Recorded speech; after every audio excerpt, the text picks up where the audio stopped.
In this episode of Highlight Sundays, Poaching, Yahoo, and more wearables.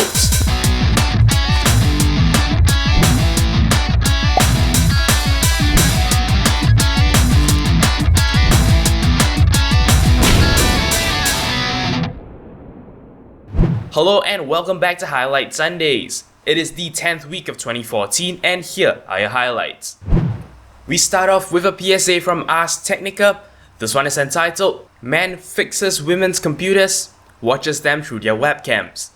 Now, installing some kind of malware to actually monitor the webcam feed of a computer is really nothing new, but this particular article highlights how, this can be abused.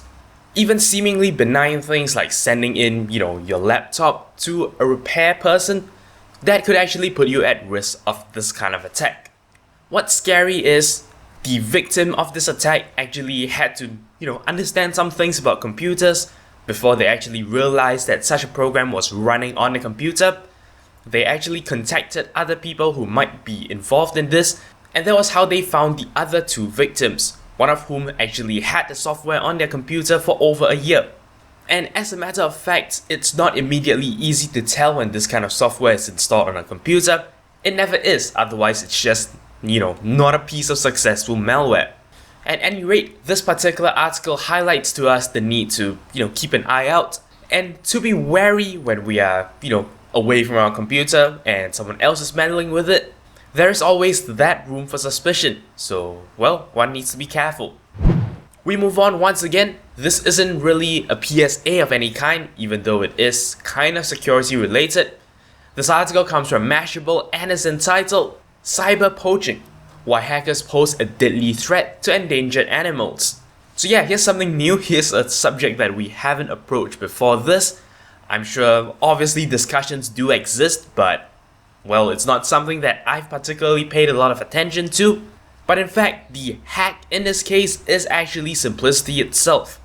You see, when there are, endangered animals, what some organizations will do is they will, monitor, make sure these endangered species are okay.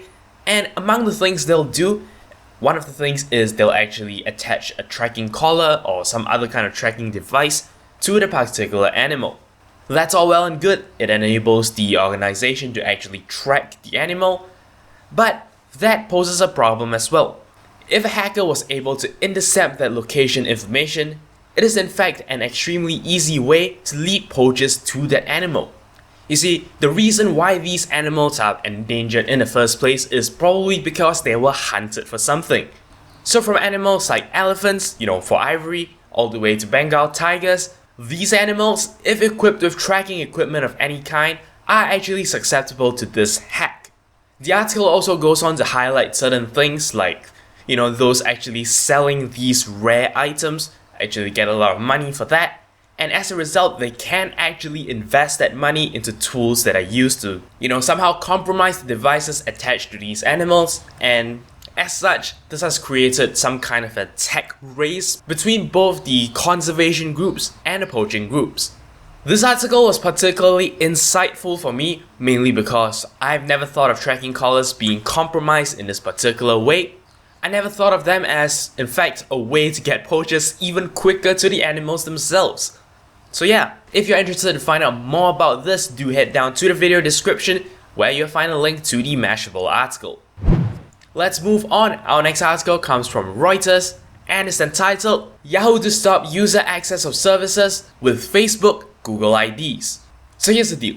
For the longest time, a lot of services provided by Yahoo, things like Flickr, you can actually use your Google account or your Facebook to sign in. Personally, that's how I get into my Flickr account. I use my Google, just my Gmail address with my Google credentials, and that's how I get in.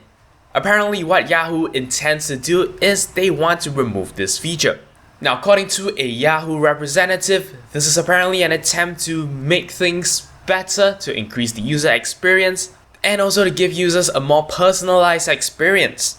I'm not sure how removing Google and Facebook logins are going to do anything to help that, but I suppose we'll see what they'll roll out next following this change.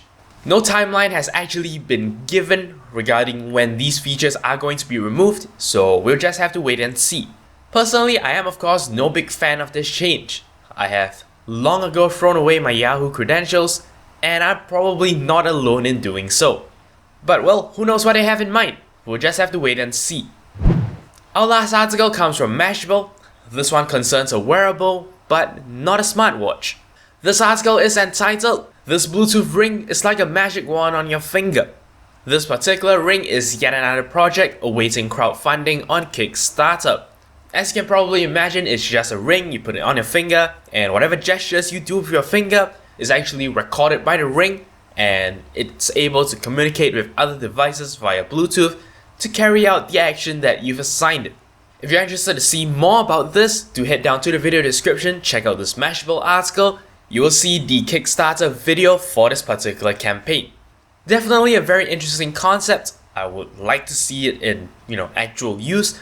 It doesn't look great. It seems a little bit clunky and thick, but it's definitely a good step forward for even more gesture-based kind of control.